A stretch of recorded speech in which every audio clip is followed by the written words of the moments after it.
ఇంకా బుద్ధుడు అలాగా వచ్చి చూడండి, చాలా బాగుంది. సో ఎవరికైనా యూస్ అవుతుందని నేను క్యాప్చర్ చేశాను. ఇక్కడ వినాయకుడు ఇలాగా మనకి ఏది బొమ్మ కావాలంటే అలా అనమాట.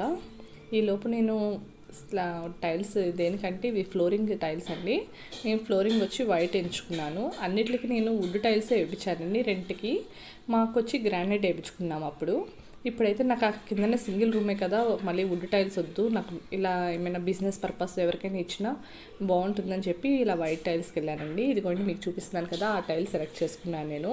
ఇది 4x2నో 2x4 అంటారు, అది నాకు అంత ఐడియా తెలీదు. ఈ మొక్క డిఫరెంట్గా అనిపించిందండి. దీనికి పోతుంది, కాయలు లేవు, పువ్వులు లేవు, కానీ ఇది ఏం మొక్క నాకు అర్థం కాలేదనమాట. మిగతాదంతా నేను లాంగ్ వీడియోలో పోస్ట్ చేస్తానండి టైల్స్ది అయితే. మీకు ఎవరికైనా ఈ మొక్క గురించి తెలిస్తే చెప్పండి, ఓకేనా? నచ్చితే లైక్ చేయండి, షేర్ చేయండి, సబ్స్క్రైబ్ చేసుకోండి. Thank you, bye.